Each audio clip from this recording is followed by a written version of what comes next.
The day everything changed started like any other Tuesday in February. Cold, damp, with that particular Northwestern chill that seeps through your windows no matter how much weather stripping you've applied. I was standing at my kitchen window, watching raindrops race down the glass while waiting for my kettle to boil, when the pain hit me. So sudden and fierce it felt like someone had taken a sledgehammer to my side. One moment I was contemplating whether the rhododendrons needed pruning. The next, I was on my knees, gasping for air, my vision swimming with black spots. I always imagined my children would be there when I truly needed them. Isn't that what we raise them for? All those sleepless nights, parent-teacher conferences, college tuition payments. I never expected a guaranteed return on investment, but basic human decency? That didn't seem like too much to ask. How wrong I was. What unfolded over the next month completely transformed how I think about family. Not just who gets my house when I'm gone, but what the word family even means. Sometimes the universe hands you clarity in the cruelest way possible, and you realize the people you've been counting on all along were never really there. And the ones who show up? They're the ones you least expected. Before we jump back in, tell us where you're tuning in from. And if this story touches you, make sure you're subscribed, because tomorrow I've saved something extra special for you. My name is Margaret Sullivan, though everyone calls me Peggy. At 67, I'd grown accustomed to a certain rhythm of life in my cozy two-bedroom Craftsman in Selwood, a quiet neighborhood in southeast Portland. Widowed for almost a decade since my Robert passed from heart failure, I'd settled into a peaceful, if sometimes lonely, routine. My daughter Jessica lives across town in one of those modern high-rise apartments downtown, all glass and steel, and uncomfortable furniture that seems designed to discourage actually sitting down. She's the marketing director for a tech company, always rushing between meetings, her phone permanently attached to her hand like an extra appendage. My son-in-law Mark works in finance, specializing in something complicated involving other people's money. Between the two of them, they make more in a month than I made in a year as an elementary school librarian. Then there's my son Michael, who lives in Seattle with his wife Denise. He flies around the country installing software systems for hospitals. Ironic, considering what happened later. They have 2 children, Emma and Christopher, whom I see maybe twice a year despite my frequent hints about missing them. Always too busy, always next month, always soon. On the particular Tuesday, when my appendix decided to wage war against the rest of my body, I hadn't seen either of my children in person for nearly 4 months. Jessica had canceled our last 3 lunch dates: client emergency, deadline, food, poisoning. And Michael's promised Christmas visit had morphed into a quick video call between his connecting flights to somewhere else. "I'll make it up to you, Mom," he'd promised, his face pixelated on my iPad screen. Maybe spring break with the kids?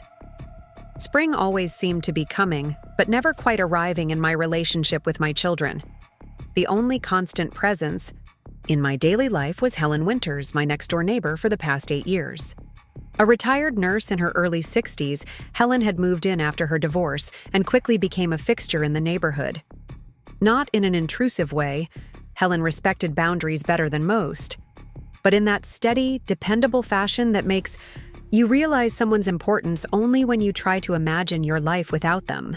Helen brought over zucchini bread in summer when her garden produced too much. She collected my mail when I visited my sister in Boise. She noticed things, if my porch light had been on too long, or if the newspapers were piling up. Small things, but they added up to a watchfulness I'd grown to appreciate without fully acknowledging it. Our relationship was friendly, but not intimate. The comfortable connection of neighbors who exchange pleasantries over fence lines and occasionally share a cup of coffee. We'd never delved into deep personal histories or cried on each other's shoulders. I knew she had a daughter somewhere in California and that she volunteered at the animal shelter on Thursdays. She knew I had joined a book club and that my arthritis acted up in the rain. It was enough, or so I thought. The day my appendix nearly ruptured, I crawled to my phone, leaving a trail of knocked-over furniture in my wake. The pain was excruciating, like being repeatedly stabbed with a hot poker. I somehow managed to dial 911, gasping out my address between waves of agony. The dispatcher's calm voice seemed to come from another universe, one where people weren't being torn apart from the inside. "Stay on the line, ma'am. Help is on the way. Is there someone with you?" "No," I whispered. "I'm alone." Those words hung in the air, suddenly weighted with more meaning than I intended. I was alone. Not just in that moment, but in a deeper sense that I hadn't fully confronted until then. The paramedics arrived in what seemed like both an eternity and an instant. Young, efficient faces swimming above me, asking questions I struggled to answer, through the fog of pain. Blood pressure dangerously low, possible sepsis. Words that should have frightened me more than they did. But the pain had already pushed me beyond fear into a strange, detached place. As they loaded me into the ambulance, I had a sudden moment of clarity. "My phone," I gasped. "I need to call my daughter." One of the paramedics, his name tag read Eric, placed my phone in my trembling hand. "Make it quick, ma'am. We need to move." Jessica didn't answer. Of course she didn't. It was Tuesday at 2:17 p.m. She'd be in her weekly strategy meeting. The one she'd mentioned was absolutely non-negotiable, the last time she'd canceled our lunch. I left a voicemail that sounded pathetically weak even to my own ears. "Jessica, it's Mom. I'm being taken to Providence Hospital. Something's wrong. Some kind of emergency. Please come when you can." Michael's phone went straight to voicemail. Probably on a plane to somewhere. I didn't bother leaving a message. As the ambulance wailed through the streets of Portland, a strange calm settled over me. The pain was still there, white-hot and pulsing, but alongside it grew a realization that had been germinating for years. My children had built lives that functioned perfectly well without me in them. I was an afterthought, a checkbox on their to-do lists, somewhere between schedule dentist appointment and renew Amazon Prime. At Providence, everything accelerated. CT scans confirmed acute appendicitis with signs of perforation. Immediate surgery required. Forms needed signing. Emergency contacts needed contacting. "Is there family we should call?" asked a kind-faced nurse with silver-threaded hair. "I already tried," I said, hearing the resignation in my voice. "They're busy." Her expression flickered, concern, perhaps judgment, before reverting to professional neutrality. "Is there anyone else? A friend? Or neighbor?" Helen's face flashed in my mind. Not my first choice, not who should be here, but suddenly the only person I could think of who might actually come. The nurse handed me my phone, and I scrolled to Helen's number. She answered on the second ring. "Peggy, everything okay?" Her voice was clear, immediate, present. "Helen, I'm at Providence Hospital. My appendix is about to rupture. They need to do emergency surgery and—" My voice broke unexpectedly. "I don't have anyone else to call." There was no pause, no hesitation, no checking of calendars or mentioning of prior commitments. Just 3 simple words that would forever change how I understood the concept of family. "I'm coming now." 23 minutes later, I know because I watched each minute tick by on the wall clock, Helen rushed into the pre-op area, slightly out of breath, her silver-streaked auburn hair escaping its usual neat bun. She wasn't wearing makeup, and her sweater was inside out, tags visible at the neckline. She'd clearly dropped everything and run. "Peggy!" Her eyes widened at the sight of me, pale and IV-strapped. She crossed the room in 3 quick strides and took my hand in both of hers. "What happened? What do you need me to do?" Before I could answer, the doctor arrived. Dr. Mara, a woman with calm eyes and an air of quiet competence. Preparing and narrating this story took us a lot of time, so if you are enjoying it, subscribe to our channel, It means a lot to us. Now back to the story. Are you family? She asked Helen. A beat of hesitation, then Helen squeezed my hand and said firmly, "Yes, I'm her person." Such a simple phrase, but something about it caught in my chest. My person. When had any of my actual family last been that? Dr. Mara explained the procedure while Helen asked precise, knowledgeable questions, her nursing background evident in her terminology. When consent forms appeared, Helen read every line before handing them to me, then supported my wrist, as I shakily signed my name. As they prepared to wheel me to the operating room, Helen leaned down and said, "I'll be right here when you wake up, Peggy. Don't worry about anything." I believe her. That's what struck me most in that moment. The absolute certainty that she meant what she said. She would be there. There was no qualifying statement. No, unless something comes up. Or, I'll try my best. Just the simple promise of presence. As the anesthesia took hold, the last thing I remember was the warm pressure of Helen's hand on mine and the thought floating through my mind.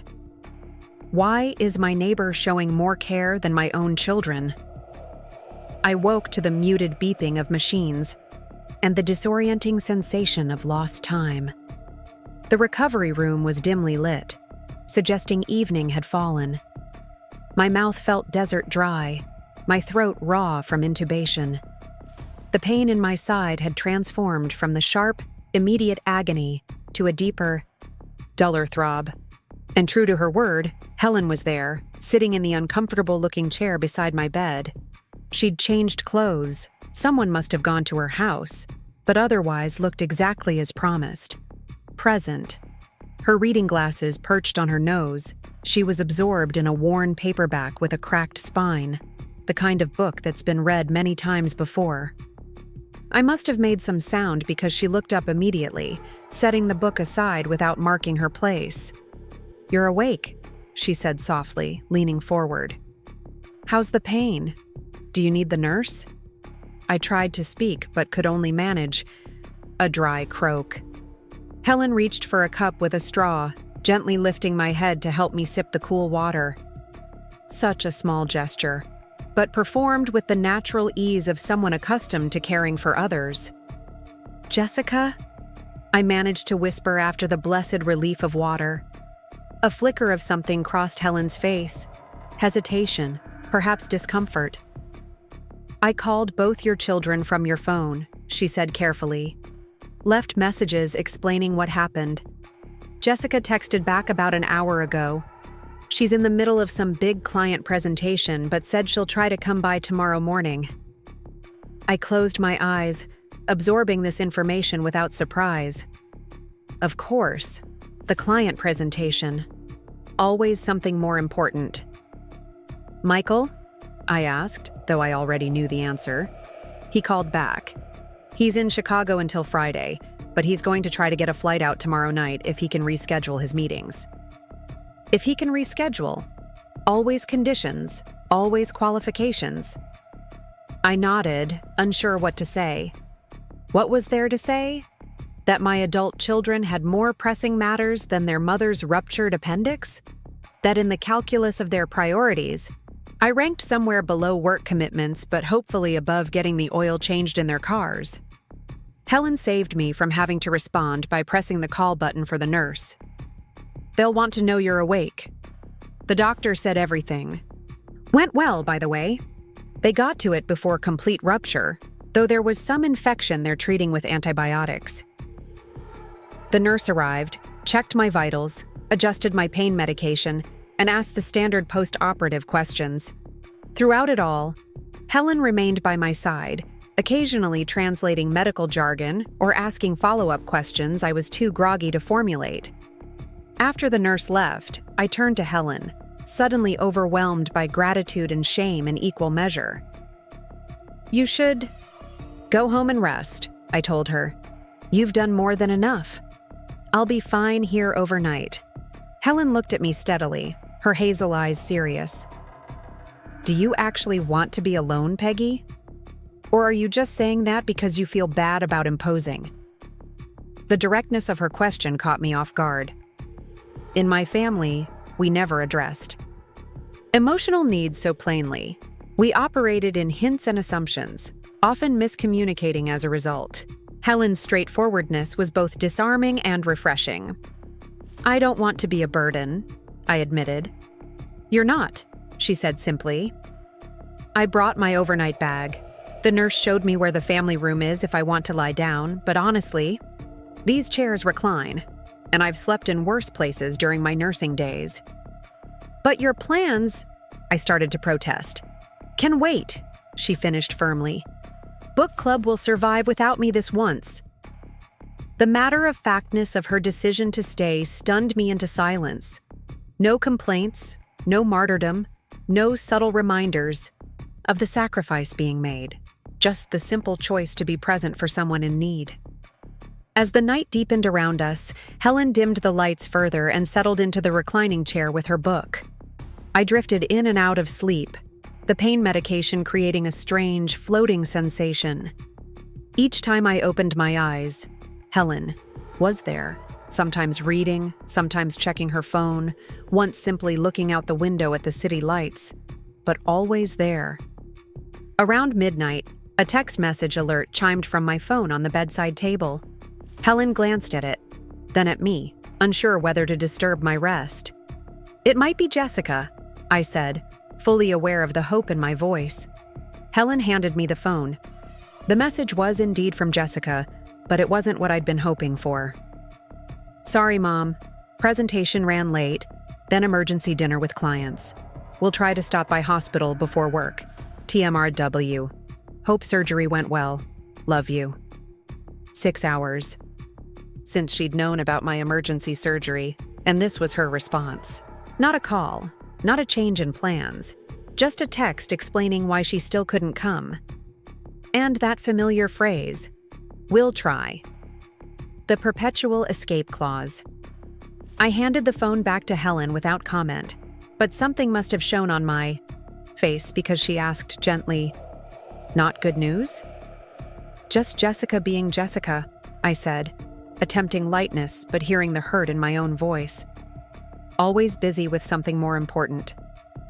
Helen was quiet for a moment, then said carefully, "I don't mean to overstep, but as someone who raised a daughter myself, sometimes they don't realize what they're doing until it's pointed out to them." "What do you mean?" She seemed to consider her words carefully. "Young people today, especially successful ones like your Jessica, they're taught that work comes first, that availability is weakness, that they need to be constantly hustling. They don't always see the cost until much later." "The cost being their relationships?" I asked. Helen nodded. "Among other things. My own daughter went through a phase like that, missed my 61st birthday because of some work emergency that, looking back, probably wasn't such an emergency, after all." I hadn't known that about Helen's daughter. In our years of neighborly friendship, we'd never really discussed our children in depth. "What changed?" I asked. A sad smile touched Helen's lips. "I had a health scare. Nothing as dramatic as your situation, just some tests that came back concerning. But I decided not to tell her right away. I waited to see how long it would take for her to check in with me on her own." "And how long was it?" 3 weeks, Helen said quietly. 3 weeks before she called me just to talk, not because she needed something. The familiar ache of recognition bloomed in my chest. How many weeks, sometimes months, went by without my children reaching out just to check in, unless they needed babysitting advice or my secret recipe for sourdough bread? The silence could stretch indefinitely. "What did you do?" I asked. When she finally called, I told her everything. About the tests, about waiting for her to call, about how it made me feel to realize I wasn't a priority in her life. I didn't yell or guilt trip her. I just told the truth. "Did it change anything?" Helen's expression softened. "Not overnight. But gradually, yes." She started calling. More regularly. Visits became actual visits, not just pit stops between other engagements. Last year, she even took a week off work just to help me reorganize my garage. She paused. The point is, sometimes our children don't see what's happening until we hold up a mirror. I considered her words, turning them over in my mind like smooth stones. Was that what I needed to do with Jessica and Michael? Hold up a mirror? The thought was both terrifying and liberating. I've always made excuses for them, I admitted. Told myself they were busy building their own lives, that it was selfish to want more attention. There's nothing selfish about wanting to be treated with basic consideration by the people who are supposed to love you most, Helen said firmly. Especially when you're vulnerable.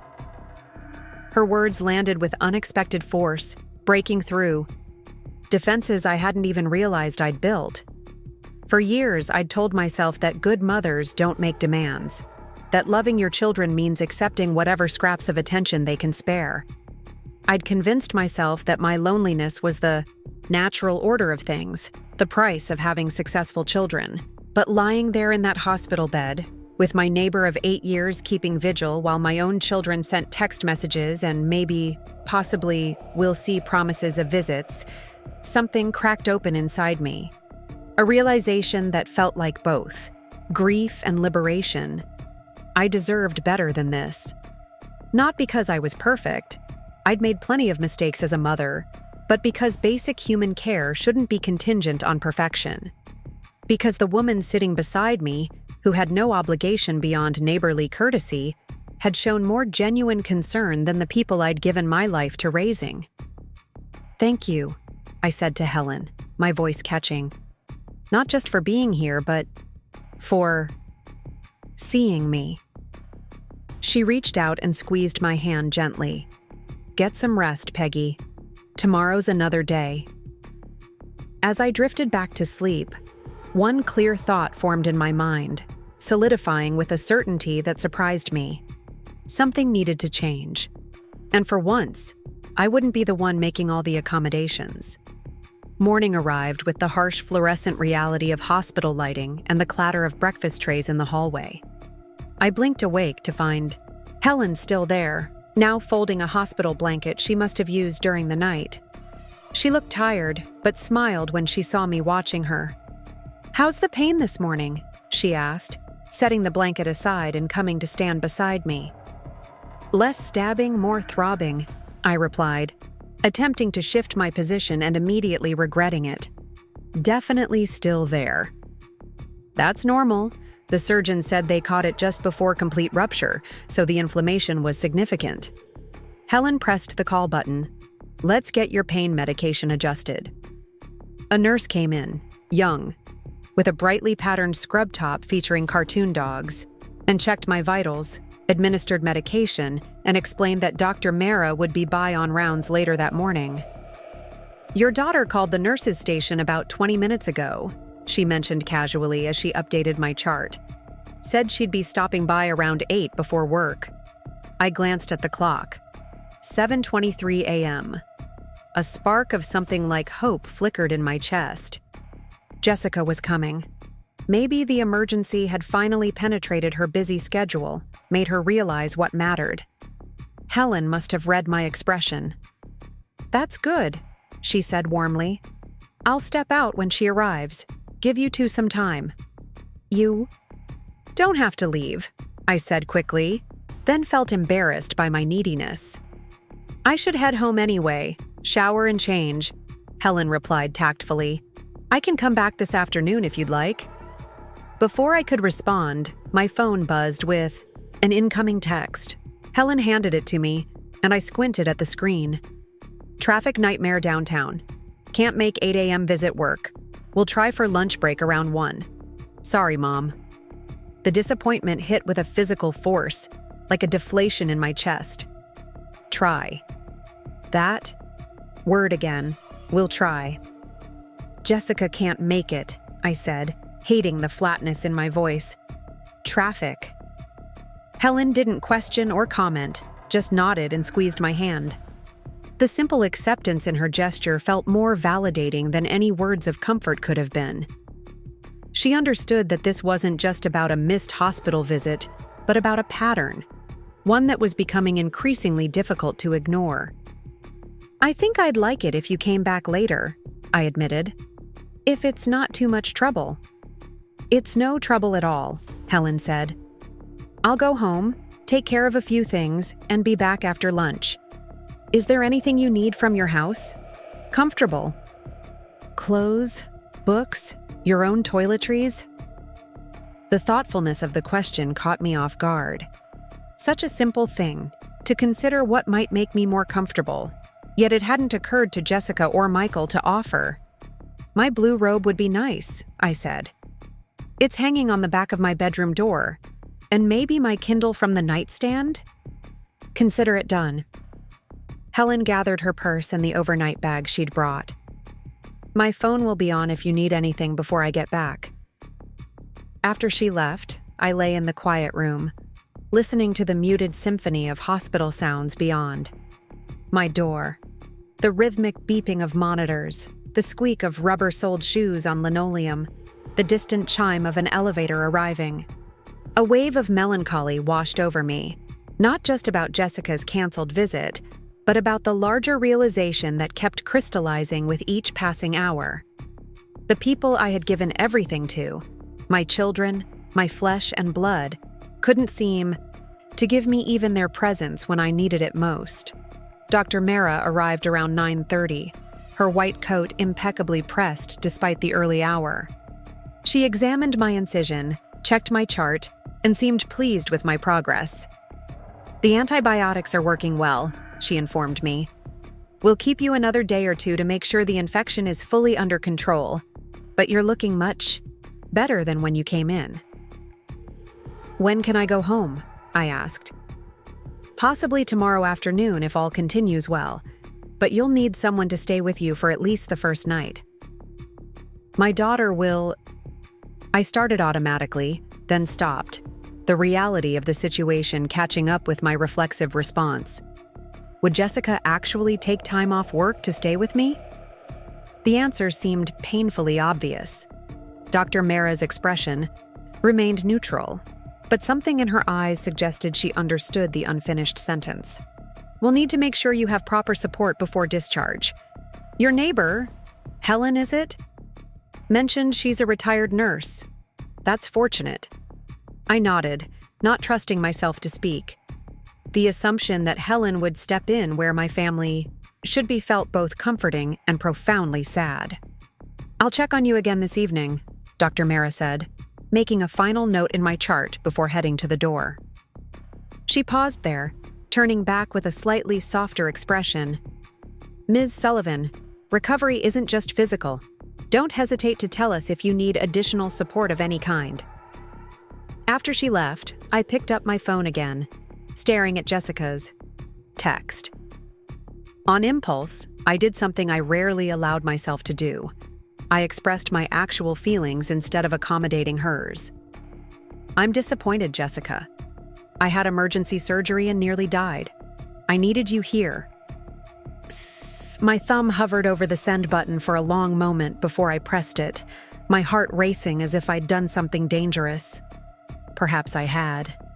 Our relationship had long operated on the unspoken agreement that I would never make demands, never express dissatisfaction with the crumbs of attention I received. The response came faster than I expected.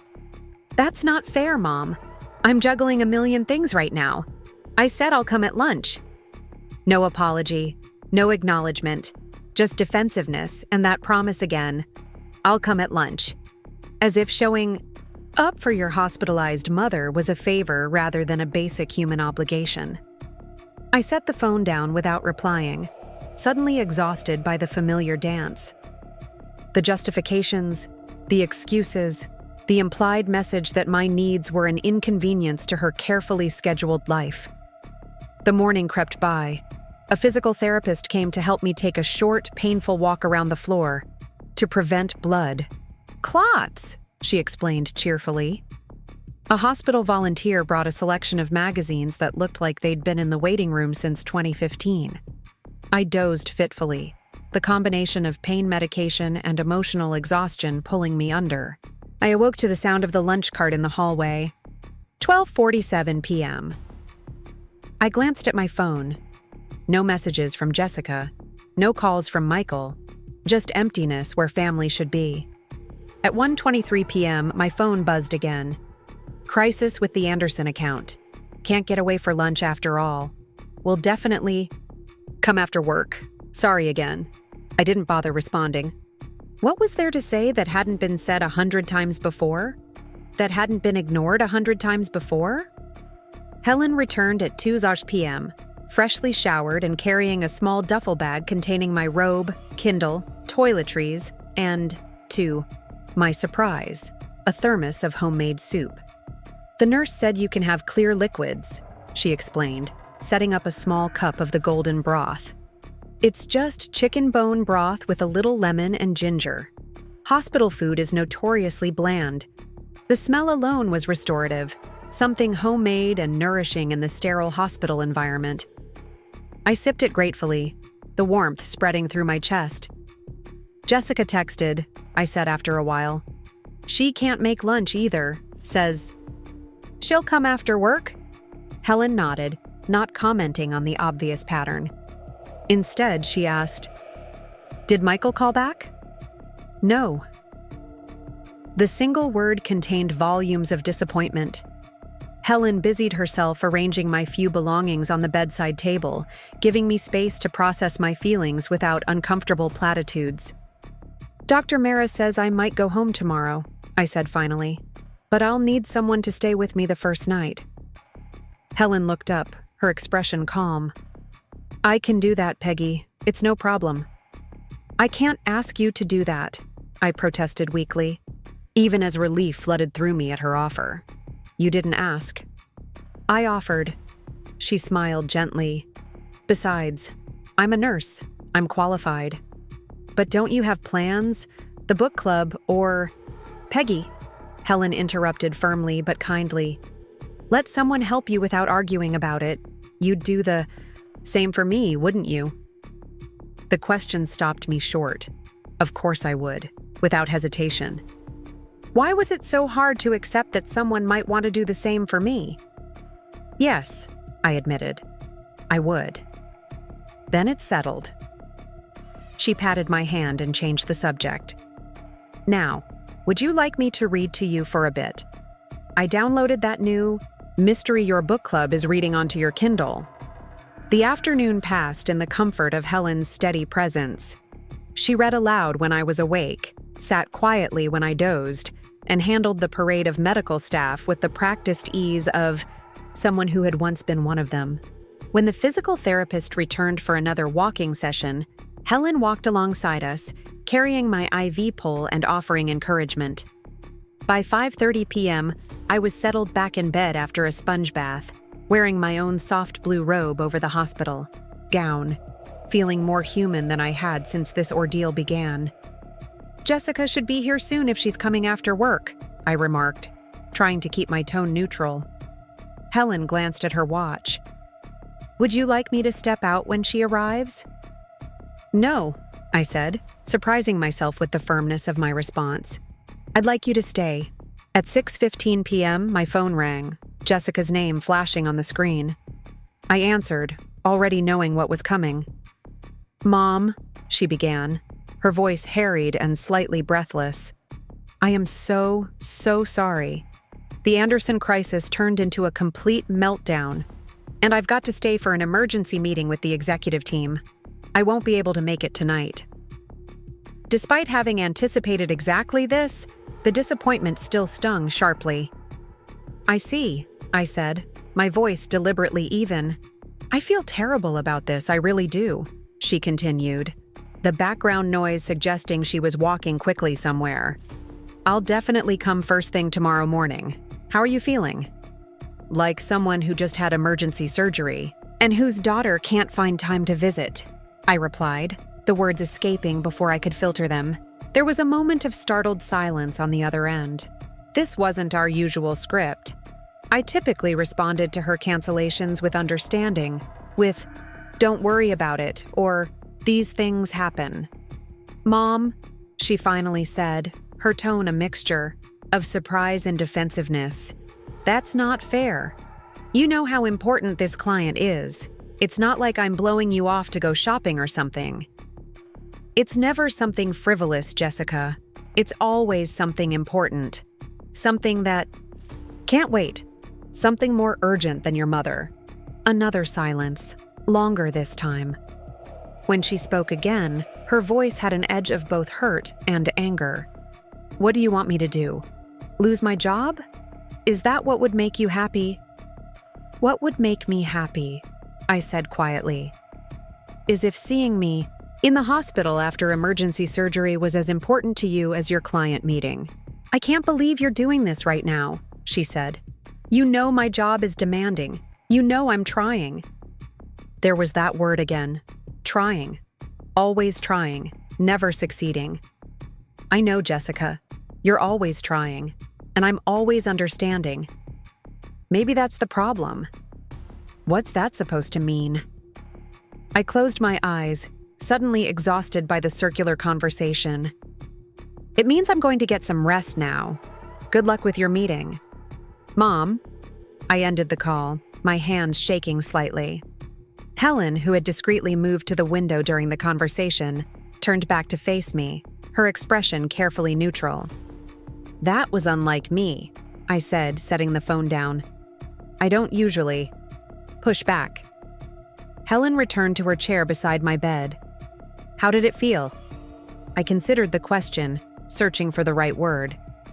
Necessary, I finally said. Overdue, maybe.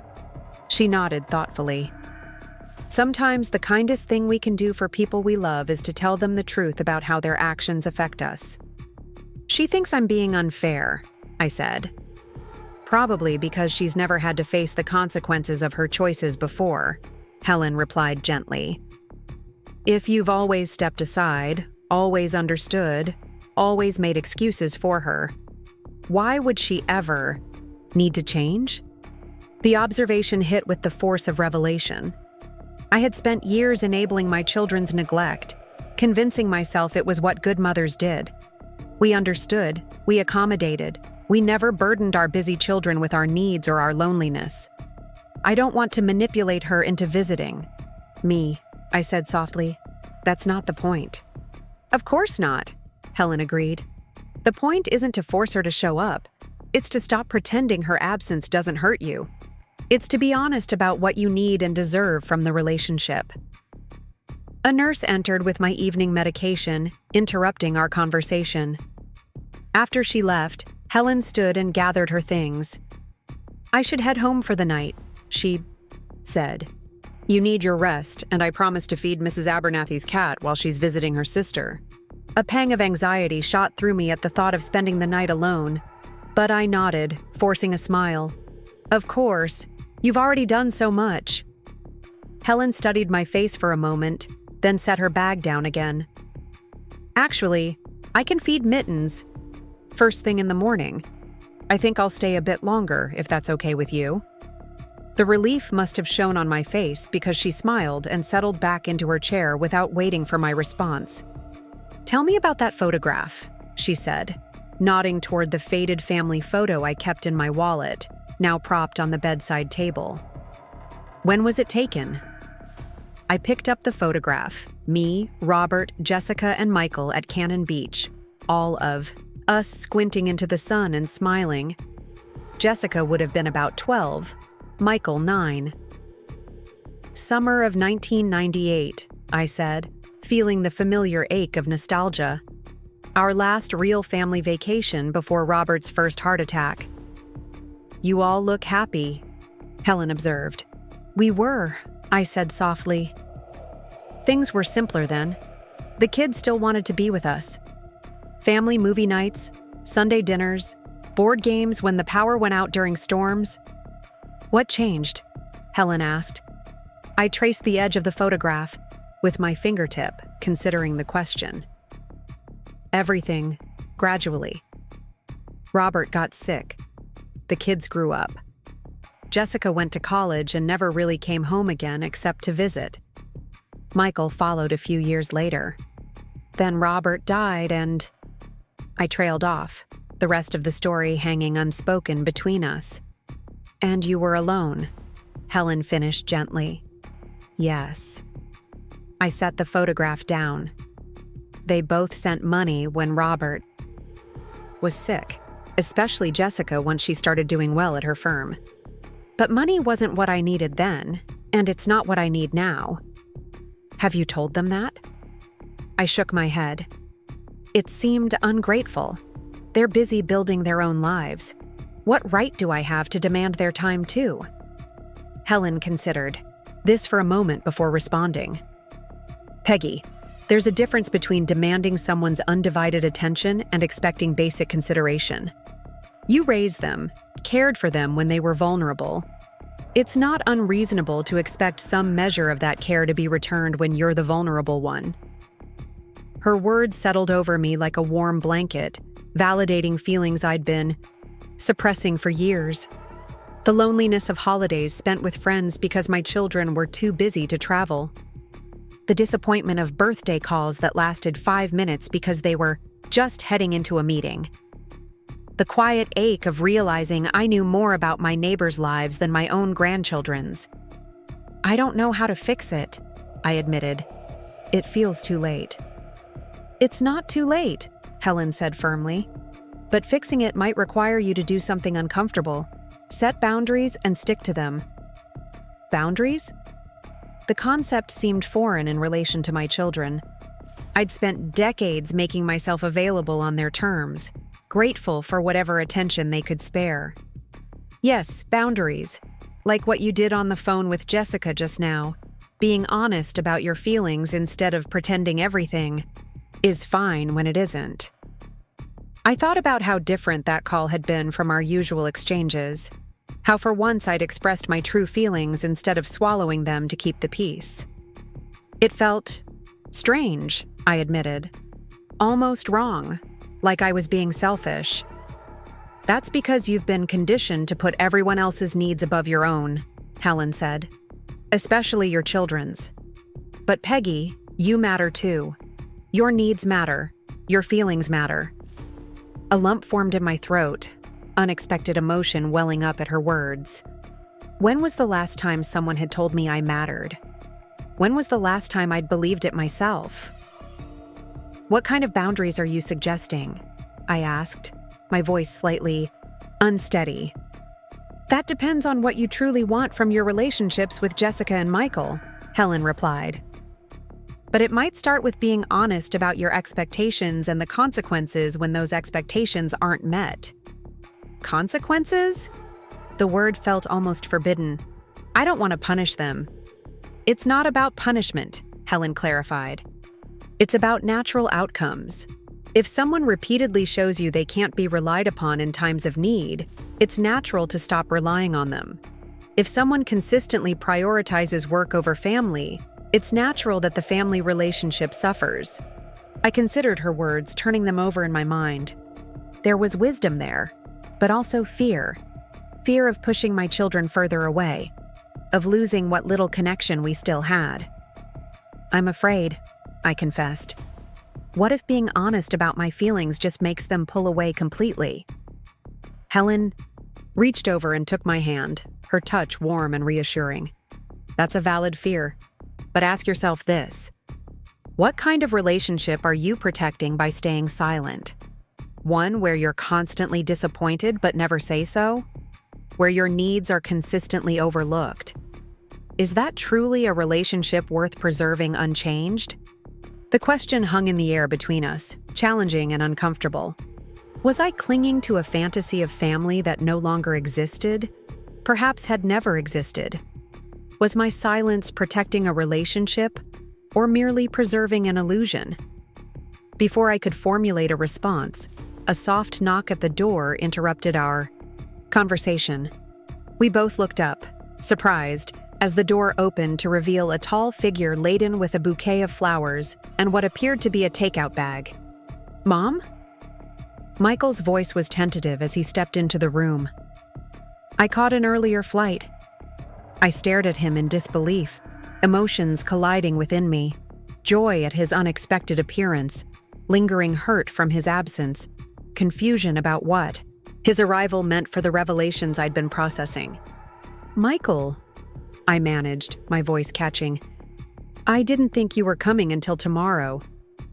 He set the flowers and food on the rolling table and moved to my bedside, his expression a mixture of concern and guilt. "I rearranged some things," he said simply, bending to kiss my cheek. He smelled of airplane and cologne, his 5 o'clock shadow rough against my skin. "My son, actually here." "This is Helen," I said, gesturing to my neighbor, who had risen to her feet. "She's been staying with me since they brought me in." Michael turned to Helen, extending his hand. "Thank you for taking care of my mother," he said, his tone sincere. "I should have been here sooner." Helen shook his hand, her smile warm but reserved. "Your mother is a wonderful woman. It was no hardship to be here for her." The subtle emphasis on "be here" wasn't lost on me, though Michael didn't seem to notice. "I should go," Helen said, gathering her belongings.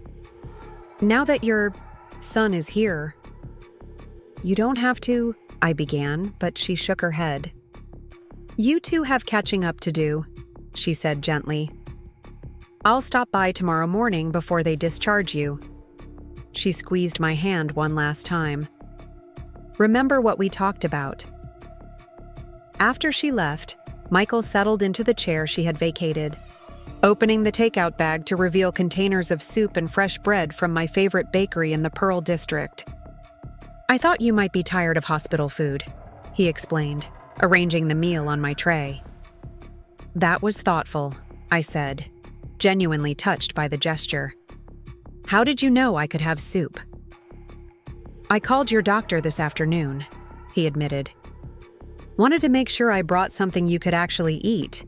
This small act of consideration, calling ahead, thinking about what I might need, felt so significant after the past 2 days of disappointment that tears pricked at my eyes. "Mom?" Michael looked alarmed. "Are you in pain? Should I call someone?" I shook my head, wiping at my eyes. No, I'm just surprised to see you. Happy, but surprised." He had the grace to look slightly ashamed. "Jessica called me after your conversation. She was upset." Of course. He wasn't here because of my emergency. He was here because his sister had complained about my uncharacteristic assertiveness. "What did she tell you?" I asked carefully. "That you were angry with her for not visiting. That you made her feel guilty about working." He hesitated. "That you weren't acting like yourself."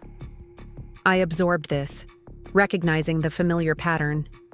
My children had always united when they felt challenged by me, presenting a unified front against parental expectations. "And you flew across the country because I wasn't acting like myself?" I asked, keeping my tone neutral.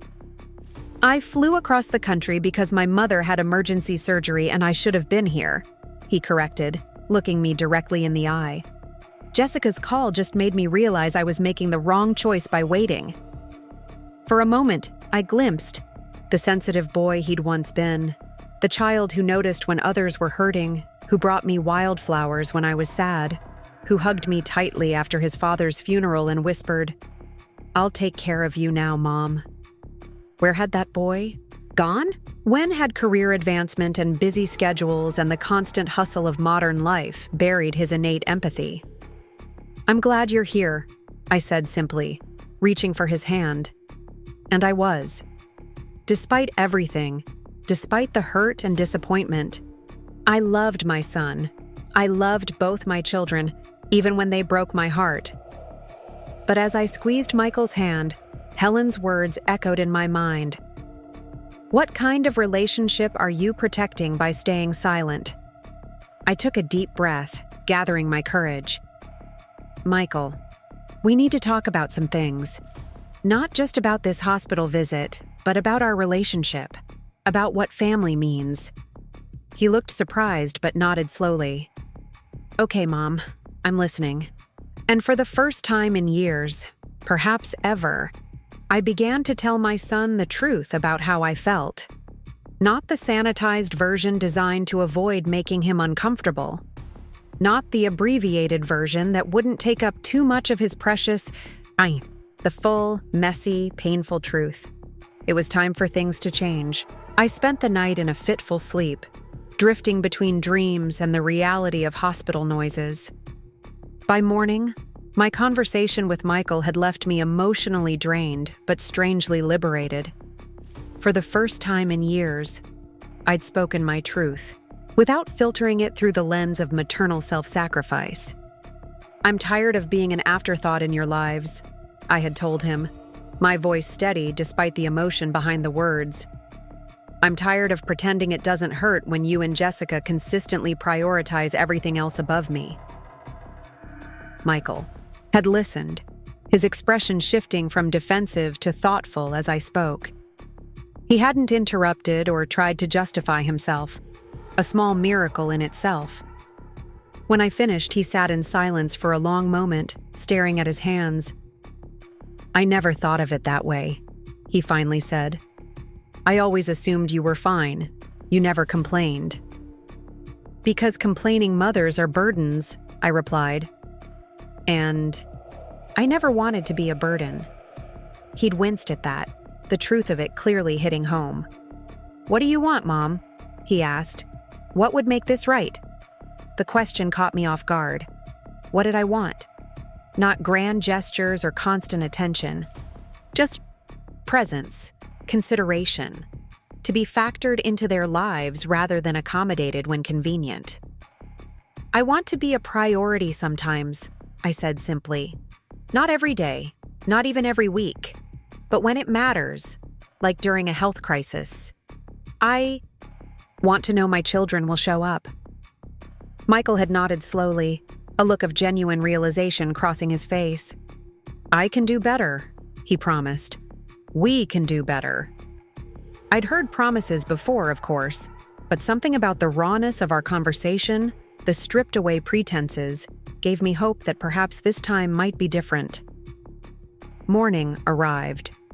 With Dr. Mara's rounds and news that I could be discharged that afternoon if my final blood work came back clear. The infection is responding well to the antibiotics, she explained, examining my incision with practiced fingers. You'll need to continue the oral antibiotics at home for another week, and you'll need to take it easy. No heavy lifting, limited stairs, plenty of rest. I'll make sure she follows orders, Michael said from his position by the window. He'd gone to a hotel for a few hours of sleep, but had returned early, bringing fresh coffee and pastries from a bakery I loved downtown. Dr. Mara glanced at him with approval. Good. She'll need someone with her for at least the first couple of days. I've already called work and arranged to stay through the weekend, Michael said, surprising me. 4 days away from his job was unprecedented. And my neighbor Helen is a retired nurse, I added. She's offered to help as well. Dr. Mara nodded, making notes in my chart. Excellent. I'll have the discharge nurse go over all the home care instructions with both of you later today. After she left, Michael settled into the chair beside my bed with a sigh. Jessica texted me this morning, he said, his tone carefully neutral. She's planning to come by during her lunch break. I raised an eyebrow, skeptical after yesterday's canceled visits. I'll believe it when I see it. She seemed determined, Michael said. Said she was canceling her standing management lunch to make it happen. I made a non-committal sound, unwilling to invest in yet another promise that might evaporate when something more important came along. Mom, Michael hesitated, then pressed on. About what we talked about last night. I want you to know I've been thinking about it a lot, about how we, Jessica and I, have been taking you for granted. It's a common pattern, I said, trying to keep the bitterness from my voice. Adult children get busy with their own lives. Parents understand. We're supposed to understand. But understanding doesn't mean it doesn't hurt, he said quietly. The simple acknowledgement of my pain felt like a small miracle. When had either of my children last recognized that their actions affected me emotionally? No, I agreed. It doesn't. Michael leaned forward, his expression earnest. I'm going to do better, Mom. Not just this weekend, but going forward. Regular visits, real phone calls, not the 5-minute check-ins while I'm walking between meetings. I'd heard such promises before, especially after Robert died. For a few weeks, both children had been attentive, concerned, present. Then gradually, their lives had reclaimed them, and I'd slipped back into the periphery of their attention. I appreciate that, I said carefully. But I need you to understand something. I'm not asking for performances of devotion or obligations that you'll resent. I'm asking to matter to my children, to be worth showing up for. Michael flinched slightly at my directness, but nodded. That's fair, he said. More than fair. Our conversation was interrupted by a light knock at the door. Helen stepped in, her expression brightening when she saw Michael still there. Good morning, she said warmly. I brought some of Peggy's clothes for going home. I thought you might want something more comfortable than a hospital gown for the ride. She held up a small duffel containing my favorite loose pants and a button-up cardigan. Practical choices that would accommodate my incision and the residual tenderness. That's very thoughtful, Michael said, standing to take the bag from her. Mom was just telling me how you've been an absolute lifesaver through all this. Helen waved away the praise.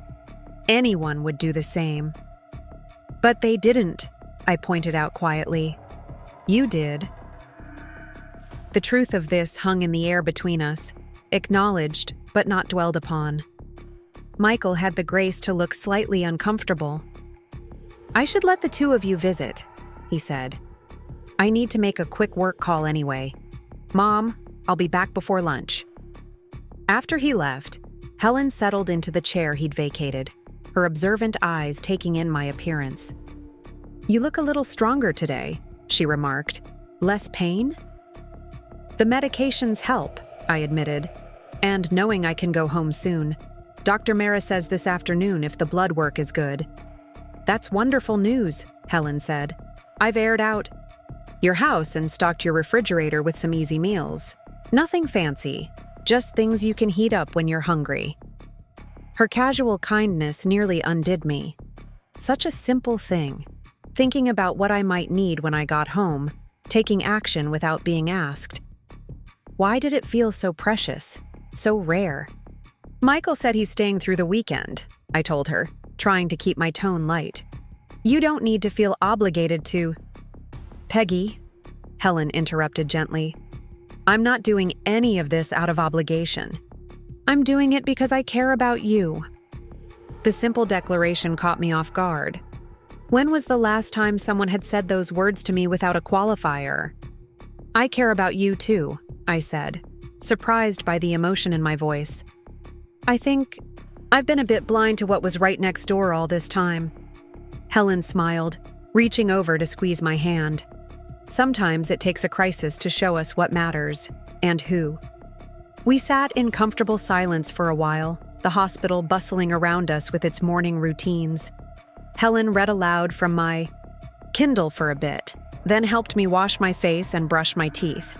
Small dignities that meant everything when you're dependent on others for basic needs. Around 11:30, there was another knock at the door, firmer this time. To my genuine surprise, Jessica walked in, still in her work clothes but without her usual air of barely contained impatience. Mom, she said, crossing to my bedside and leaning down to hug me carefully. You look better than I expected. It wasn't quite the greeting I might have hoped for, but it was something. She was here. Thanks, I said dryly. The near-death experience really brings out my eyes. Jessica had the grace to wince. I deserved that, she admitted, setting her designer handbag on the windowsill. She turned to Helen with a slightly stiff smile. You must be the neighbor Michael mentioned. Thank you for looking after my mother. There was a hint of something defensive in her tone, a subtle marking of territory that didn't escape me, or Helen, judging by her measured response. "I'm Helen," she said, rising from her chair. "And it was no hardship. Your mother is a wonderful person." The implied contrast hung in the air. "I found it easy to care for your mother. Why didn't you?" "I should give you two some privacy," Helen continued smoothly. "Peggy, I'll be back around discharge time to help with getting you home." "Thank you," I said, genuinely reluctant to see her go. Helen had become a steady, calming presence in the chaos of the past few days. After she left, Jessica took the vacated chair, her posture tense. She seemed to be gathering her thoughts, rehearsing what to say. "Michael called me last night," she finally began. "He said you two had a conversation." "We did," I confirmed, waiting to see where she would take this. Jessica fidgeted with her watch, a nervous habit she'd had since childhood. "He said, you've been hurt by how absent we've been, that we've been taking you for granted." I simply nodded, letting her continue. "I didn't see it that way," she admitted. I don't know what I thought, that you were fine, that you had your routines, your book club, your friends, that a phone call here and there was enough." "And now?" I prompted when she fell silent. Jessica met my eyes directly for the first time. "And now I'm not so sure. When Michael told me how bad your appendicitis was, how close it came to rupturing completely, and that I wasn't there." She trailed off, swallowing hard. "It made me think about what kind of daughter I've become." The vulnerability in her voice caught me by surprise. Jessica, my confident, always in control daughter, actually seemed shaken. "The thing is, Mom," she continued, "I've been so focused on proving myself at work, on building this career and this life that I've been treating you like a task on my to-do list. Call Mom, check. Visit when convenient, check." "That's exactly how it feels," I said quietly. "Like I'm an obligation to be fulfilled when there's nothing more pressing." Jessica flinched but nodded. "I can see that now. And I hate that it took something this serious to make me realize it." She hesitated, then asked, "Why didn't you ever say anything before?" It was a fair question, one I'd been asking myself over the past few days. "Because mothers are supposed to understand," I replied. "We're supposed to be selfless, to want what's best for our children even if it means we get left behind. Demanding attention seems selfish." "That's not fair," Jessica protested. "To you or to us. How are we supposed to know what you need if you never tell us?" "Maybe that's true," I conceded. "But Jessica, should I really have to tell my adult children that their mother would like to see them more than twice a year? That when she's in the hospital with a life-threatening condition, she'd like them to show up? Aren't some things just understood?" She had no immediate answer for that, her gaze dropping to her hands. "I'm not trying to make you feel guilty," I continued more gently. "I'm trying to help you understand why this hurts so much. It's not about the specific visits or calls you've missed. It's about feeling like I don't matter enough for you to prioritize me even when it's important." "You do matter," Jessica said, her voice uncharacteristically small. "I've just been terrible at showing it." We sat in silence for a moment, the weight of unspoken years between us. "I don't know how to fix this," she finally admitted. "I can't promise to suddenly have more hours in my day or fewer responsibilities at work." "I'm not asking for that," I said. "I understand you have a demanding career and your own life. I don't expect to be your focus. But when it really counts, like now, I need to know I can count on you." Jessica nodded slowly. "I can do that," she said. "I can be more present, more aware. I can stop treating our relationship like it's optional It wasn't everything, but it was a start.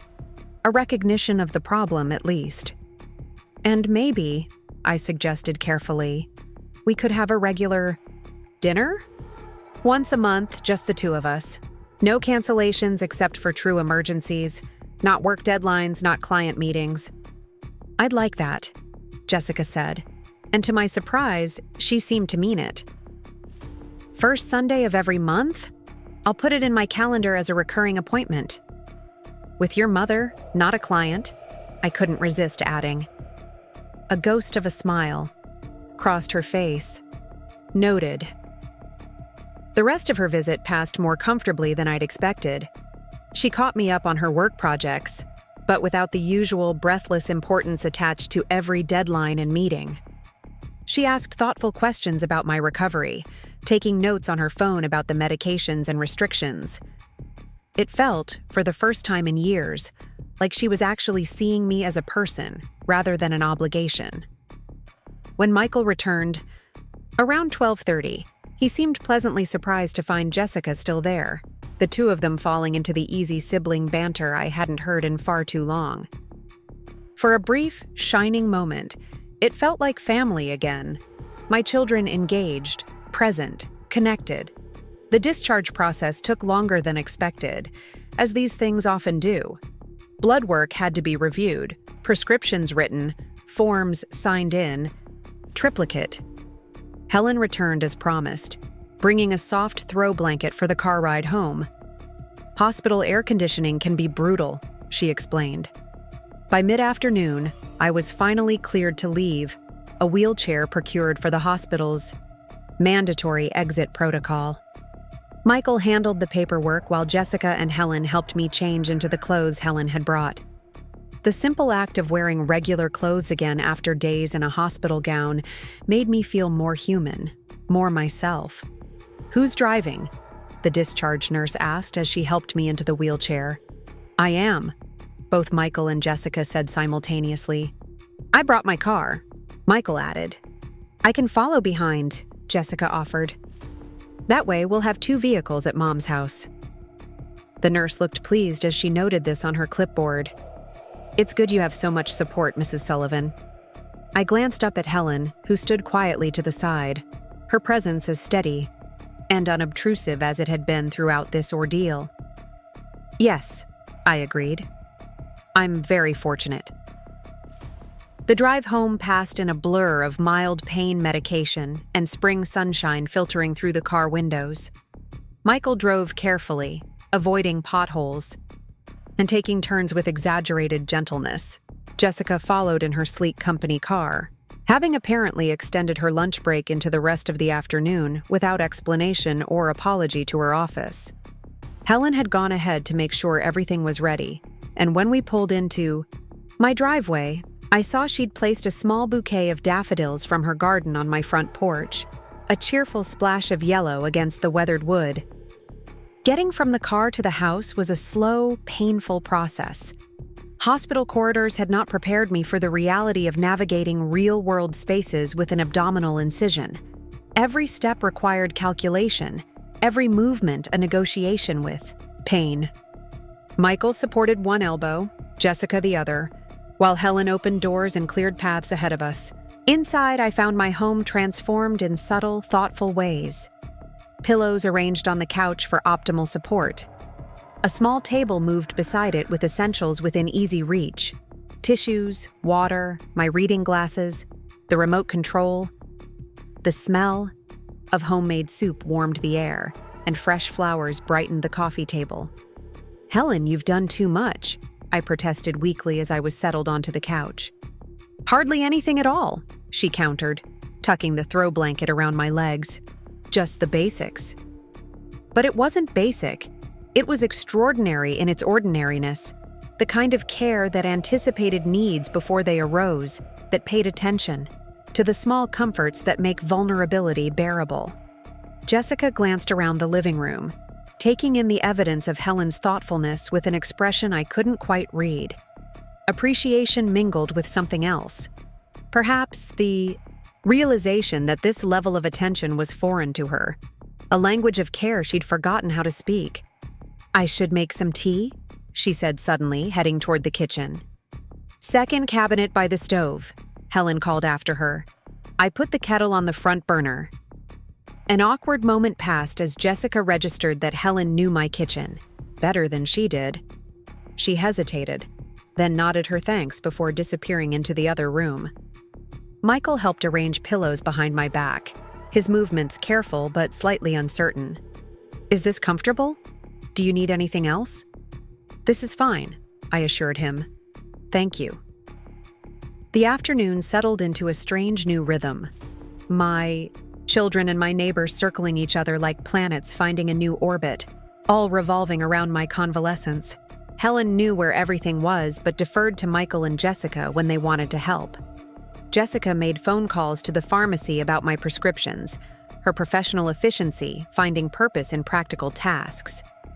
Michael set up a makeshift command center of sorts, creating a schedule for my medications on a notepad he found in my desk drawer. By evening, an unspoken division of labor had emerged. Helen prepared dinner, a simple but nourishing vegetable soup with fresh bread, while Jessica set the table and Michael helped me walk slowly to the bathroom and back. A journey that felt like crossing the Sahara, but was actually just 20 feet down the hallway. We ate together at my small dining table, the conversation stilted at first but gradually easing into something approaching normal. Jessica shared a funny story about her assistant's disastrous attempt to order catering for an important client meeting. Michael talked about his kids' recent school projects, showing pictures on his phone of science fair volcanoes and hand-drawn family portraits. Helen spoke little but smiled often, offering the occasional comment or question that kept the conversation flowing. I watched her with growing appreciation, recognizing the skill with which she facilitated without inserting herself unnecessarily. The mark of someone comfortable with their place in the world. After dinner, Michael insisted on washing dishes. While Jessica helped me back to the couch, Helen gathered her things, preparing to head home. You don't have to leave, I told her, genuinely reluctant to see her go. Her presence had become a comfort, a constant in the shifting landscape of my life. Your children are here, she said simply. It's their turn now, but I'm just next door if you need anything at all. She leaned down to hug me gently, mindful of my incision. I'm so glad you're home, she whispered. After she left, Jessica sat beside me on the couch, a strange tension in her posture. She's really been there for you, hasn't she? She asked quietly. Every step of the way, I confirmed. I should have been the one doing all this, Jessica said, her voice tight with something that might have been shame. Not your neighbor. Yes, I agreed simply. You should have been. She flinched slightly at my directness but nodded. I deserve that. It's not about what you deserve, Jessica. It's about recognizing what matters. Helen stepped up not because she had to, but because she chose to. Because she saw someone in need and responded with kindness. I want to be that kind of person, Jessica admitted, surprising me with her vulnerability. I used to be, I think, before everything got so busy. Busyness is a choice, I said gently. We make time for what we value. She didn't respond immediately, seeming to turn this idea over in her mind. Finally, she asked, Can I stay tonight? I know Michael was planning to, but I'd like to, if that's okay. The request caught me by surprise. Jessica hadn't spent a night at my house in years, always preferring the comfort of her downtown apartment with its high thread count sheets and rainfall shower. I'd like that, I said, trying not to sound too eager. Very much. Good, she said, some decision apparently made. I'll run home quickly to grab a few things and be back in an hour. After she left, Michael settled into the armchair across from me, his expression thoughtful. She's trying, he said. It's new territory for her. For all of us, I acknowledged. We sat in comfortable silence for a moment, the evening light casting long shadows across the living room. Mom, Michael began hesitantly. "There's something I need to ask you." "What is it?" He seemed to struggle with the words. "Helen mentioned something about a trust? About your house? She was worried we might have heard rumors and wanted us to know she never asked for anything." I closed my eyes briefly, understanding dawning. Of course, in small communities, word traveled fast. Someone at the lawyer's office must have mentioned my inquiries about setting up a trust with Helen as beneficiary. "I've been thinking about the future," I said carefully. "About what happens to this house when I'm gone." "And you were considering leaving it to Helen?" His tone was neutral, giving nothing away. "I was," I admitted, seeing no point in denying it. "After all, she's been more present in my daily life than either of you for years now. It seemed fitting." Michael absorbed this without visible reaction, his expression thoughtful rather than angry. "I can understand why you'd think that way," he said finally, "especially after how absent we've been." His measured response surprised me. I'd expected defensiveness, perhaps outrage at the idea of family property going to a non-relative. "The thing is," he continued, "I don't care about the house itself, it's just a building. But what it represents. Your feeling that we had abandoned you to the point that a neighbor of 8 years was more family to you than your own children." He trailed off, swallowing hard. "That's what hurts." The raw honesty in his voice touched something deep within me. This wasn't about inheritance or property values. This was about belonging, about connection, about what constitutes family. "I haven't made any final decisions," I told him. "But this experience has made me think hard about what family really means. Is it blood and legal documents? Or is it who shows up when you need them?" "It should be both," Michael said quietly. "We should be the ones showing up. Every time." I reached for his hand, squeezing it gently. "Then show up. Not just today or this week, but going forward. Show up in ways that matter." He nodded, his expression resolute. "We will. I promise." Promises, I thought, were easy to make in moments of crisis and clarity. The real test would come in the weeks and months ahead, when routine reasserted itself and the urgency of this moment faded. But as I sat there in my living room, surrounded by evidence of care from both my neighbor and my children, I allowed myself to hope. Hope that perhaps this health crisis had awakened something in my family that had been dormant too long. Hope that the patterns of neglect and accommodation might finally be broken. And even if that hope proved misplaced, even if old habits reasserted themselves once the crisis passed, I had learned something valuable. I deserved better than crumbs of attention from the people who claimed to love me. I deserved to be a priority, not an afterthought. And recognizing that truth, after decades of silent acceptance, felt like its own kind of healing. The weeks of my recovery passed in a curious blend of physical discomfort and emotional healing. True to his word, Michael stayed through the weekend, sleeping in his old bedroom that had long since been converted to a guest room. Jessica came by every evening after work, sometimes bringing dinner, other times just sitting with me while we watched old movies neither of us had seen in years. When Monday arrived and Michael needed to return to Seattle, I braced myself for the inevitable withdrawal of attention. This was the pattern I'd grown accustomed to. Brief periods of devotion followed by long stretches of absence. But to my surprise, he called that evening from his home. "Just checking in," he said, the background noise suggesting he was helping his children with their evening routines. "How was your first day without a full-time babysitter?" "Surprisingly manageable," I admitted.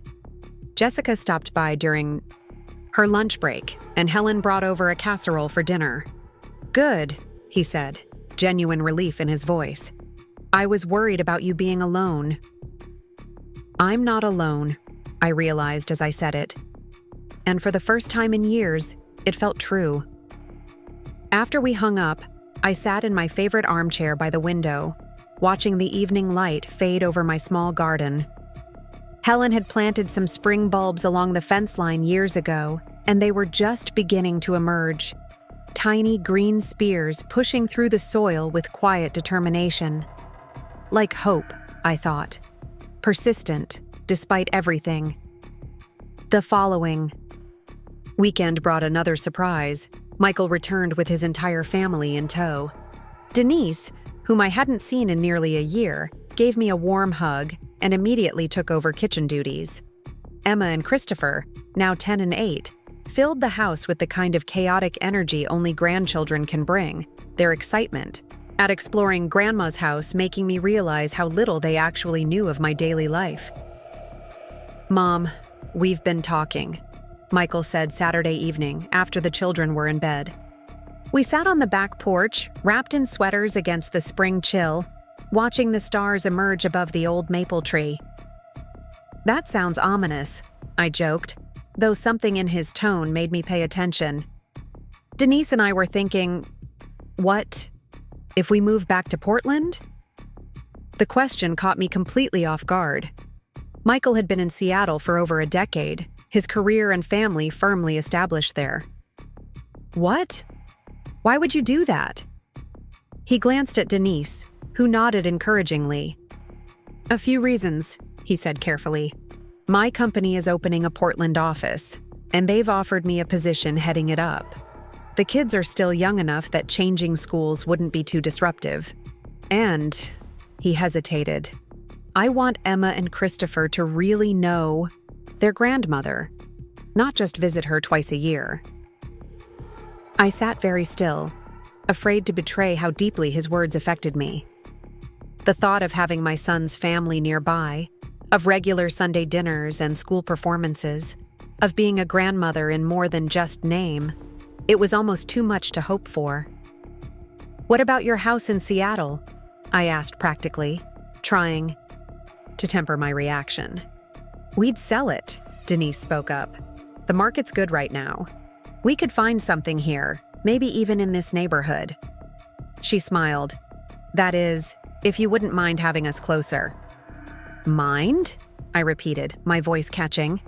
"I would love it." Michael reached over and squeezed my hand. "It's not just because of your health scare, Mom, though that was certainly a wake-up call. It's because we've been realizing what we've been missing, what the kids have been missing. Family shouldn't be something you visit occasionally.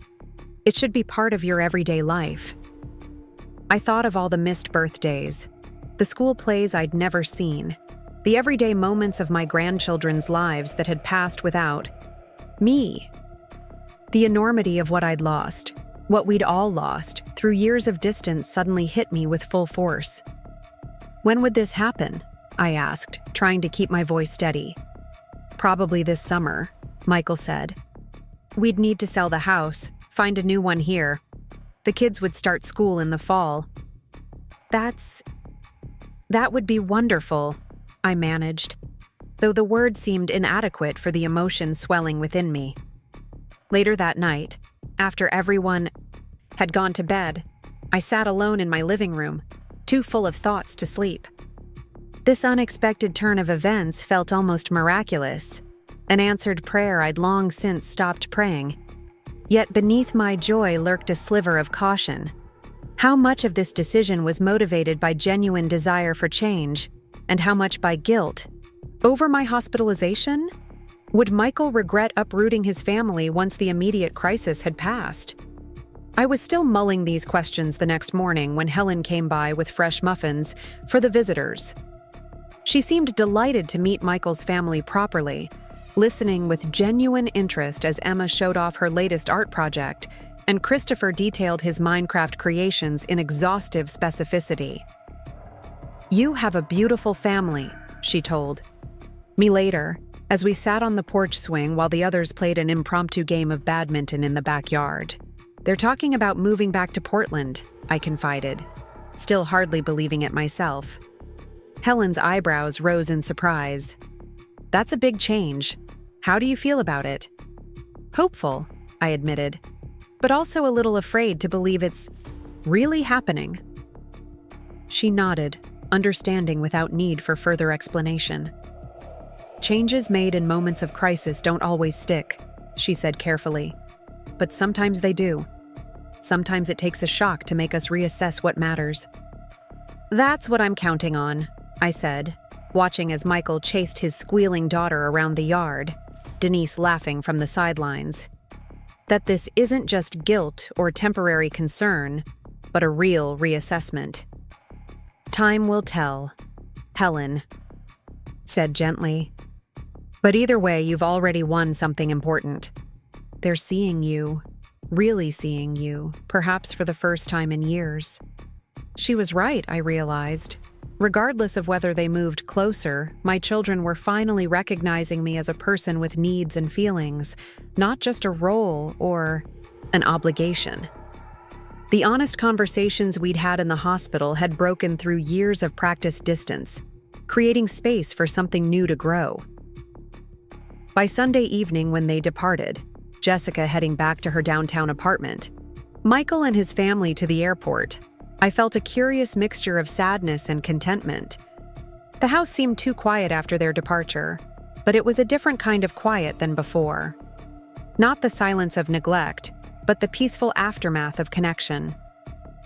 True to her word, Jessica began a tradition of Sunday dinners at my house. The first few were slightly awkward. We were relearning how to be together without the buffer of crisis or the distraction of holiday obligations. But gradually, a new rhythm emerged. She'd arrive around 4, sometimes bringing work to finish at my kitchen table while I prepared dinner, sometimes helping with the cooking itself. I never knew you could make risotto, she remarked one evening in late April, watching as I stirred the rice patiently. There's probably a lot you don't know about me, I replied without thinking. She looked up sharply, and I immediately regretted my tone. I didn't mean it to sound accusatory, I added quickly. No, you're right, she said, surprising me. I've never really asked, have I? About your life, your interests, what you do when I'm not around. The simple acknowledgement warmed me. It's not too late to start asking, I offered. And so she did. Small questions at first. What books I was reading, what shows I enjoyed, which neighbors I was friendly with besides Helen. Then deeper inquiries. If I missed teaching, what my friendships had been like with other young mothers when she was small, whether I had regrets about choices I'd made. Slowly, steadily, my daughter was getting to know me as a person, not just as a mother. And I was learning about her, too, the pressures she faced at work, her complicated feelings about remaining single while her peers married and had children, her private dreams of writing a novel someday. I always thought you disapproved of my career choices, she admitted one evening in May as we sat on the back porch after dinner. That you thought I should have focused more on finding a husband, having kids. Really? I was genuinely surprised. Why would you think that? She shrugged, sipping her wine. You never said anything directly, but I got the impression you thought my life was incomplete somehow. That work wasn't enough. I considered this carefully. Had I inadvertently conveyed disappointment in her choices? Perhaps my loneliness had leaked through in ways I hadn't intended. I've always been proud of what you've accomplished, I told her honestly. And I never expected you to follow the same path I did. Times are different. Options are different. But? She prompted, hearing the unspoken qualifier. But I did worry about balance, I admitted.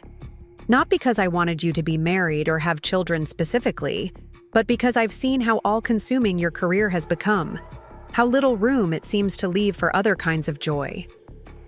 She was quiet for a moment, absorbing this. That's fair, she finally said. I've been thinking about that a lot lately, actually. Whether the trade-offs have been worth it. And? I'm not sure yet, she said with a small smile. But I know having dinner with my mother every Sunday is definitely worth the trade-off of a few work emails going unanswered for a few hours. It was a small thing, perhaps, but it felt like a seismic shift in our relationship. This mutual recognition of each other's full humanity, this willingness to see beyond roles to the complex people beneath. Meanwhile, Michael's plans to relocate continued to develop. He called weekly with updates on house hunting, challenging, school research, promising, and the logistics of moving a family across state lines, overwhelming. By June, they had sold their Seattle home and put an offer on a craftsman just 6 blocks from mine. Close enough for easy visits, but far enough for healthy boundaries. "We'll be moving in August," he confirmed during one of our calls. "Just in time for Emma to join the summer science camp at OMSI and for us to get settled before school starts." "I can't wait," I said, meaning it with every fiber of my being. As spring turned to summer, my physical recovery progressed steadily. The incision healed, the pain subsided, and gradually I returned to my normal routines, with one significant difference. Helen and I had developed a friendship that went beyond casual neighborliness. We took morning walks together around the She neighborhood, joined the same gardening club, and often shared evening glasses of wine on one of our porches, watching the neighborhood children play as twilight descended. "I've been meaning to ask you something," I said during one such evening in late June. "That day in the hospital, when the doctor asked if you were family." "And I said I was your person," Helen finished with a smile. "I remember." "What? Made you say that? You could have just explained you were my neighbor." She considered this, watching a pair of finches squabble at the bird feeder in her yard. "Because in that moment it was the most honest answer," she finally said. "Family is such a narrow category sometimes. It doesn't capture all the ways people can be important to each other." I nodded, understanding exactly what she meant. "You know, I did contact my lawyer about putting you in my will," I admitted, "after the surgery, before Michael and Jessica stepped up." Helen looked surprised. "You didn't need to do that, Peggy." "I know. That's not why I'm telling you. I'm telling you because I want you to understand something. You became family. To me, not because of blood or obligation, but because you chose to care. That matters. It will always matter, regardless of how present my children are going forward." She reached over and squeezed my hand, her eyes suspiciously bright. "Thank you for saying that. So what did you decide?" she asked after a moment. "About the will?" I smiled, thinking of the conversation I'd had with my lawyer the previous week. "I've set up a trust. The house will eventually go to my children, but with a life estate. For you if you should ever need it. Which means you would always have a home here if circumstances required." Helen looked startled. "Peggy, that's far too generous. I never expected—" "I know you didn't," I interrupted gently. "That's precisely why I wanted to do it.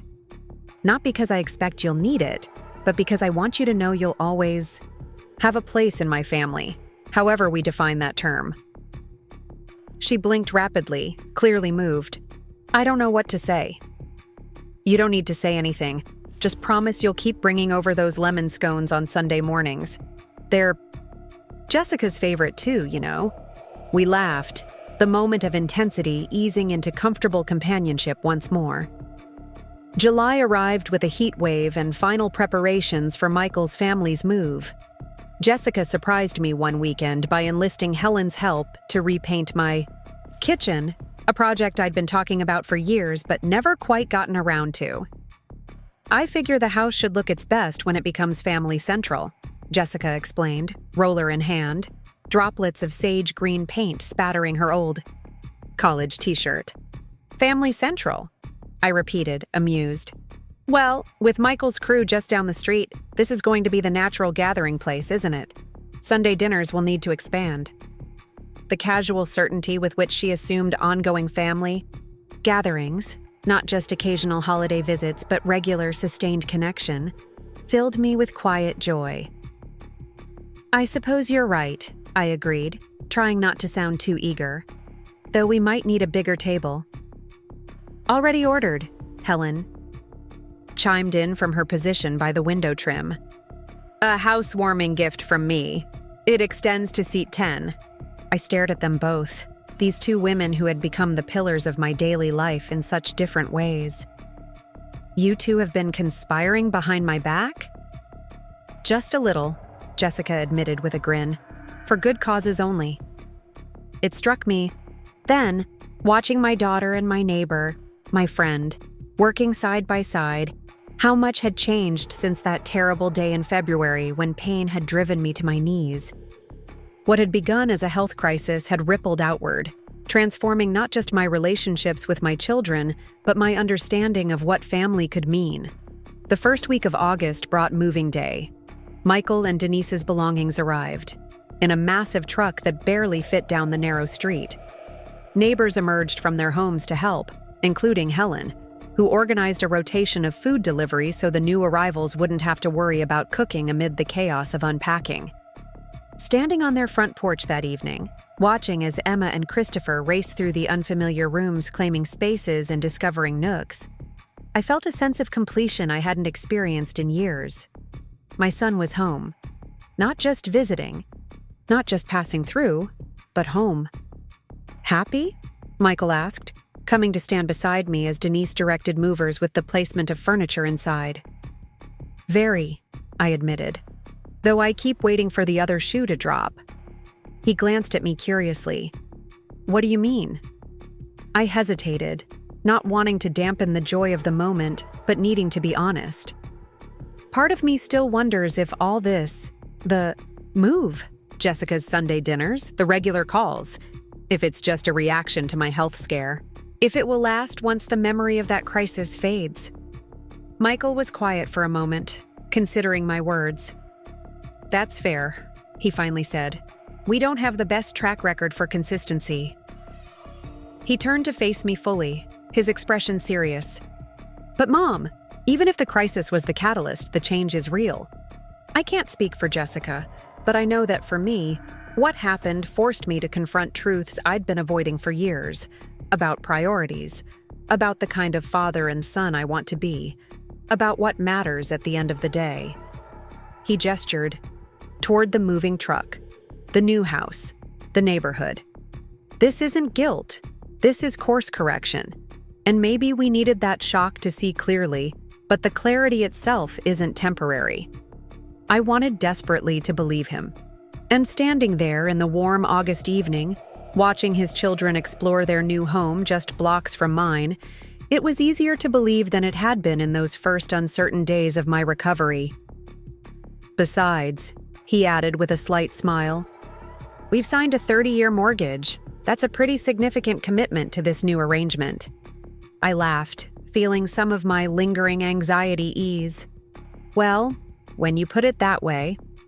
The following Sunday brought the first official family, dinner in my newly painted kitchen around the extended table Helen had gifted us. Michael and Denise arrived with the children and a homemade pie. Jessica came directly from a morning run, her hair still damp from a shower. And Helen, at my insistence, joined us as well, bringing her famous scones as contribution. Watching them all interact, Jessica helping Emma set the table, Michael and Helen discussing garden strategies for the fall, Denise showing Christopher how to fold napkins into fancy shapes. I felt a sense of rightness settle over me. This was family, in its expanded, chosen form. Imperfect, evolving, but present. After dinner, as the golden light of late summer filtered through the kitchen windows, Michael proposed a toast. To new beginnings, he said, raising his glass. And to Mom, who taught us what matters, even when we weren't paying attention. To Mom, the others echoed, and I felt my eyes grow moist with emotion. Later, after the others had gone home and I was alone again, I sat on my back porch in the gathering dusk. The day's warmth lingered in the wooden planks beneath my feet, and the first crickets of evening had begun their gentle chorus. I thought about the journey of the past 6 months, from the searing pain of appendicitis to the deeper ache of feeling forgotten, from the unexpected care of a neighbor to the gradual awakening of my children to what they had nearly lost. There was no guarantee, of course, that things would remain as they were now. Life had taught me too well that circumstances change, that people drift, that promises, even those made with the best intentions, sometimes go unfulfilled. Michael's new job might become as demanding as his old one. Jessica's commitment to Sunday dinners might wane with time or new relationships. The children would grow, develop their own lives, their own priorities. But something fundamental had shifted, both within me and within my family. I had found my voice after decades of quiet accommodation. I had drawn boundaries where none had existed before. I had allowed myself to acknowledge my needs and to expect, not hope, but expect, that they would be respected by the people who claimed to love me. And my children had risen to meet this new reality. Not perfectly, not without occasional missteps, but with genuine effort and growing awareness. As for Helen, she had shown me that family could extend beyond blood, that care could come from unexpected places, that neighbors could become essential fixtures in the architecture of our lives. The porch swing creaked gently as I rocked, watching the first stars appear above the old maple tree. My appendix, that useless organ whose inflammation had nearly killed me, had ultimately given me an unexpected gift. Clarity about what mattered and the courage to rearrange my life accordingly. I reached for my phone and sent a quick text to both Michael and Jessica. "Thank you for today. Love you both." Their responses came within minutes. Not tomorrow, not when convenient, but now. "Love you too, Mom. See you Tuesday for coffee?" From Jessica. "Best Sunday ever. Emma wants to know if she can help you garden after school tomorrow. Love you." From Michael. I smiled, setting down the phone and returning my gaze to the emerging stars. Whatever tomorrow brought, whatever challenges lay ahead, tonight I was not just remembered but actively loved. Tonight, I was a priority. And that, after all, was what I'd wanted all along. Up next, you've got 2 more standout stories right on your screen. If this one hit the mark, you won't want to pass these up. Just click and check them out.